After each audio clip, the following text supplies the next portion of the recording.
Heavy cavalry is a class of cavalry whose primary role was to engage in direct combat with enemy forces. Although their equipment differed greatly depending on the region and historical period, they were generally mounted on large powerful horses, and were often equipped with some form of scale, plaited, chainmail or lamella armor, as well as either swords, maces, lances, or battle axes. History of heavy cavalry. Antiquity. Although some form of cavalry had been in use in Mesopotamia since 3000 BC, the chariot was the predominant mobile striking force of most armies in the region. By 600 BC armored cavalry began seeing use, though it was not until the later ancient Greek era that true heavy cavalry emerged. Assyrian cavalry during the reign of Ashurbanipal was known to have used metal helmet and breastplate, fought with thrusting spears in conjunction with bows and arrows, and rode on horses covered with textile barding. However, it's unclear how this early heavy cavalry operated and performed.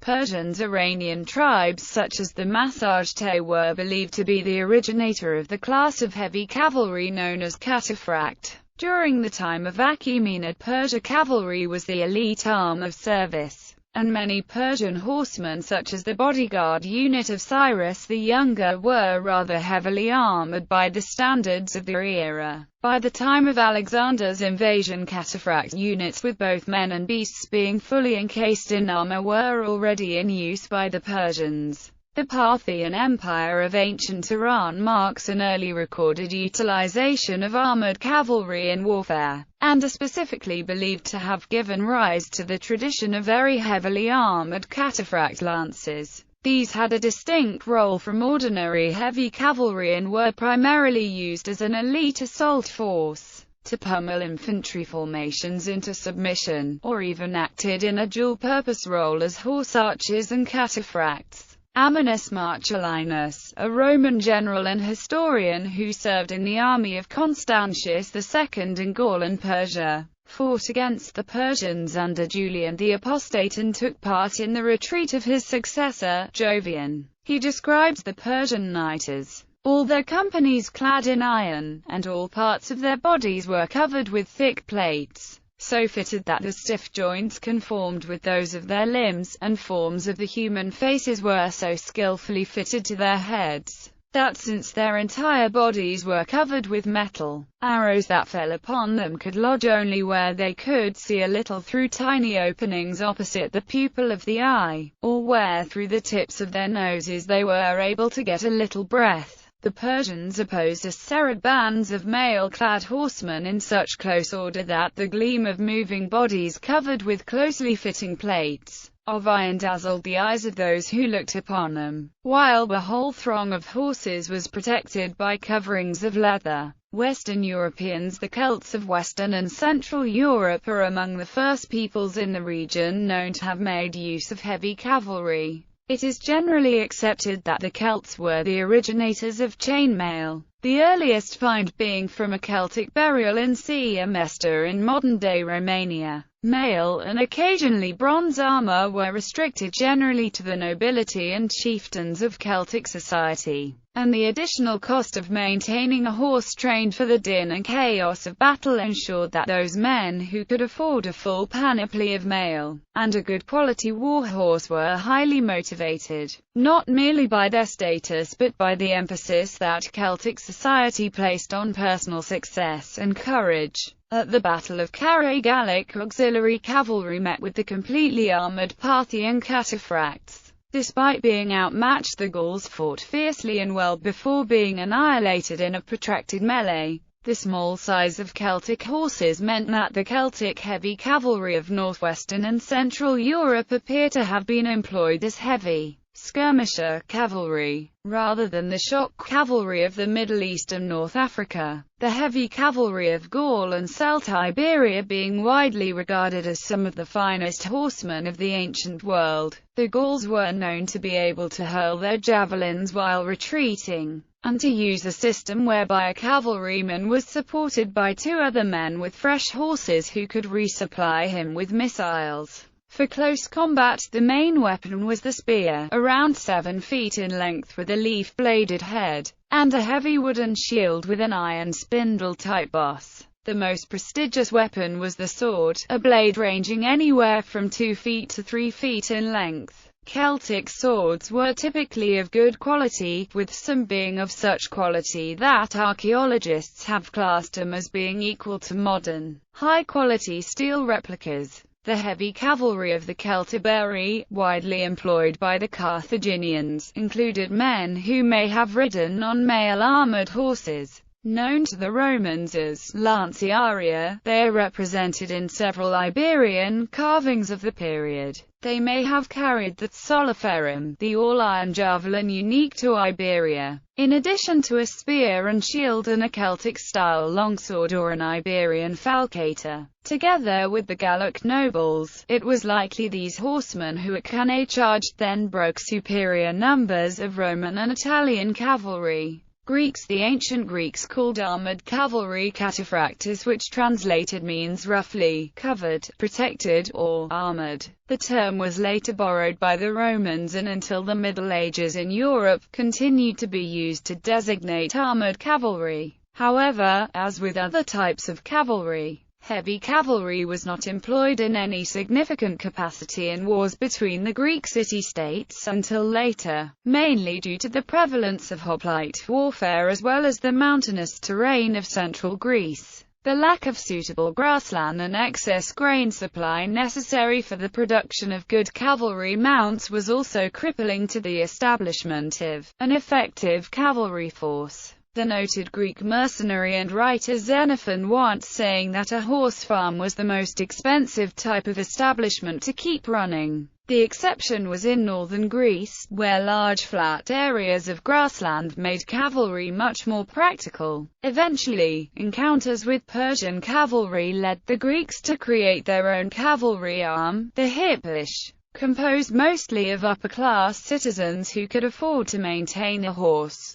While cavalry played an increasingly greater part in Greek warfare, its roles were generally restricted to scouting, skirmishing and pursuit. By the end of the Peloponnesian War, however, heavy cavalry charges had started to play an increasingly important part in ancient Greek warfare, with the Battle of Delium showing how their intervention could turn the tide of a battle. The city-state of Thebes was particularly famous for its cavalry, with the famed Theban commander Epaminondas using his heavy horse to great effect both at Leuctra as well as Mantinea to rout the Spartan cavalry, and in the process disrupting the legendary Spartan phalanx as well, helping his own to win the day. It's likely that Philip of Macedon organized his famed companions after the Theban model, since he spent his youth in the house of Epaminondas as a hostage. The development of the saddle as well as increasingly larger horse breeds led to creation of the Macedonian companion cavalry, developed during the reign of Philip II of Macedon and later used with great effect by his son, Alexander the Great, in cavalry charges on enemy flanks. In both role and equipment, the Companions was the first cavalry force that was known to represent archetypal heavy cavalry. The companion cavalry, or heteroa, were the elite arm of the Macedonian army, and have been regarded as the best cavalry in the ancient world. In the aftermath of the Macedonian Empire, the Diadochi, successor states created by Alexander the Great's generals, continued the usage of heavy cavalry in their own forces. The Seleucids in particular introduced the use of cataphract into the Western warfare, having learned the practice of completely armoring both man and horse from Iranian tribes encountered during Alexander's Anabasis. Sarmatians. Up to the 5th century, Sarmatian cavalry units were stationed in Britain as part of the Roman army, allowing for a direct influence of Roman cataphracts on migration period Europe. According to a theory of Littleton and Thomas, the legend of King Arthur, the prototypical knight of high medieval literature, was directly inspired by these Sarmatian troops, and Sir Thomas Malory's descriptions reflect his own time, in which the plate-wearing tournament knight was again prevalent. Middle Ages Byzantine cataphracts were a much feared force in their heyday.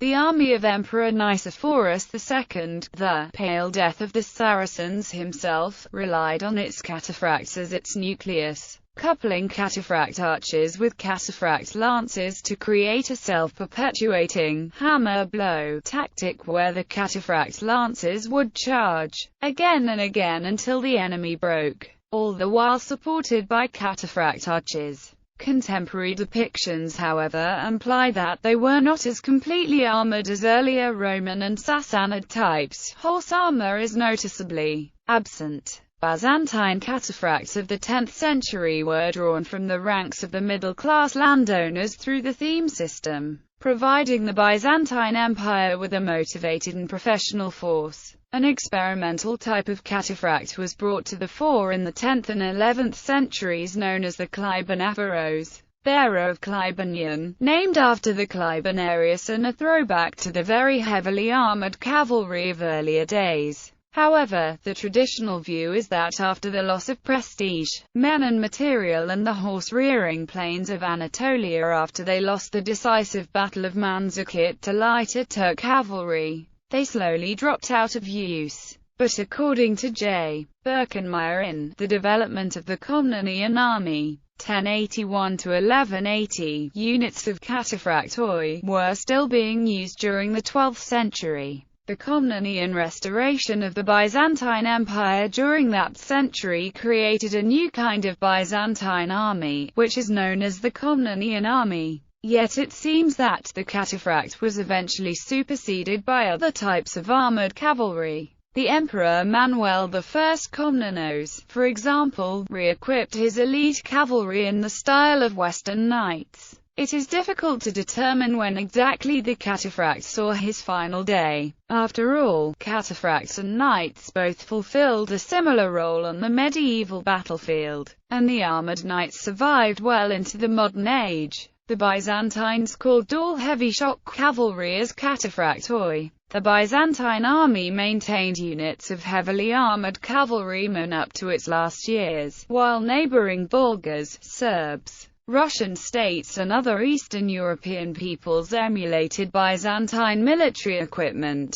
Knights in the early Middle Ages. The rank of knight was loosely defined. In late Carolingian France, persons occupying this role were known by the Latin term miles. This term designated a professional fighting man in the emerging feudal system. Many were as poor as the peasant class. However, over time, as this class of fighter became more prominent in post-Carolingian France, they became wealthier and began to hold and inherit land. Eventually, fighting on horseback became synonymous with the elite warrior caste. From the 12th century on, the term became associated to cavalry and nobility in general, and thus to the earlier Roman equestrian class as well as the Greek hippe class, as the expensive equipping and maintaining a knight's equipment was beyond the ability of the primitive medieval state to support. The feudal system became more important as a means of securing the loyalty of knights to the king. Knighthood was a hereditary title, and was usually passed on by a father to his eldest son. All prospective knights were trained from childhood in the knightly traditions of chivalry as well as war.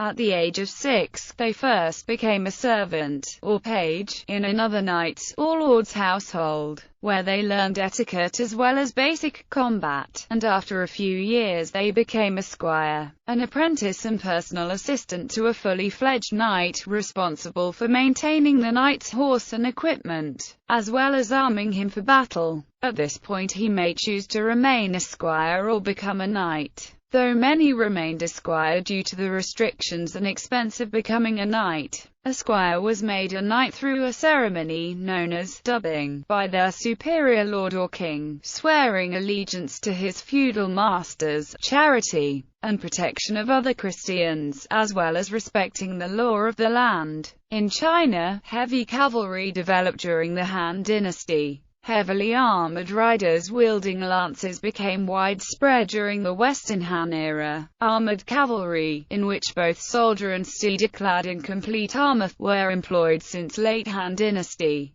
During the Tang Dynasty, as the importance of lighter armed cavalry and infantry increased and that of the armored cavalry decreased, Horse armor was seldom used. However, armored cavalry were again used by the Song dynasty and its enemies including Jin, Xixia, Mongols, Khitans. In Korea, the earliest evidence of armored cavalry is a mural painting drawn in the mid-4th century AD, Koguryo. Lamella armors were used for both men and horses, with the soldiers carrying lances. Another mural painting of Koguryo shows an armored cavalryman wielding his lance using both hands, unlike the couch lance used by medieval European knights. During the Koryo dynasty, bardings was still used, but how many barded heavy horsemen existed remains unknown. In the Chosun dynasty, bardings were no longer used, and the horseman's main weapon was the bow. Lances and other close combat weapons were seldom used effectively. However, starting from the 17th century, at least, the Korean cavalry began to carry two-handed flails along with bows. Renaissance to 20th century armored cavalry, in the form of the gendarme, was at its highest as a proportion of the total number of combatants in many Renaissance armies, especially in France. North, Central and Eastern Europe saw the emergence of winged hussars that proved a decisive factor in the territorial gains of Polish-Lithuanian Commonwealth and its wars with Sweden, Muscovy and the Ottoman Turks. Later, the cuirassier was the main form of heavy cavalry, beginning in 1484 with the 100-man-strong regiments of Austrian cuirasses for the Holy Roman Emperor Maximilian. In the early 16th century, heavy cavalry in the European armies was principally remodeled after Albanian Stracciatore of the Venetian army, Hungarian hussars and German mercenary cavalry units. A 1551 Venetian document describes that part of the English cavalry was armed in the Albanian fashion. 30 Years' War cuirassiers played a very large role in the 30 Years' War and the related 80 Years' War, particularly under the House of Orange and Duchy of Savoy. They represented the last gasp of full plate armor on the battlefield. They would have worn very distinctive plate armor, which typically featured very long and wide tassets, articulated leg protectors which would extend all the way from the breastplate down to the knees. The head would typically have been protected by a fully enclosed bergant, of which the Savoyard style was one notable type. This rounded helmet, frequently featuring a stylized or grotesque face mask, was nicknamed Totenkopf, or Death's Head, by the German soldiers who encountered cuirassiers so equipped. A regiment of cuirassiers killed the Swedish king Gustavus Adolphus at the 1632 Battle of Lutzen. The French introduced their own cuirassiers in 1666. However, the amount of armor worn by the cavalry of the European armies in battle had been substantially reduced, with even the cuirass often worn only to the front. After the 30 Years' War by 1705, the Holy Roman Emperor's personal forces in Austria included 20 cuirassier regiments. Imperial Russia formed its own cuirassier regiments in 1732, including a Lead Guards regiment. The Russian cuirassier units took part in the Russo-Turkish War. Cuirassiers played a prominent role in the armies of Frederick the Great of Prussia and of Napoleon I of France. The latter increased the number of French cuirassier regiments to 14 by the end of his reign, although they gradually declined in importance as the firepower and accuracy of the muskets and rifles of the infantrymen increased. The cavalry still remained battle deciders though, with Napoleon maintaining several reserve cavalry corps to be employed at the decisive moment in battle to finally break the enemy formations with her devastating charge. Apache Wars from roughly 1650 to 1820, Spanish heavy cavalry fought Apache warriors in North America. Several small battles occurred. Most of the time the Spanish lances were outnumbered severely but still managed to defeat Apache armies, hundreds of men strong. Modern era. The last time cavalry of both sides wore a cuirass in battle was during the Franco-Prussian War of 1870. The Imperial German and Russian cuirassiers subsequently discarded this armor for all but parade purposes, but the 12 regiments of French heavy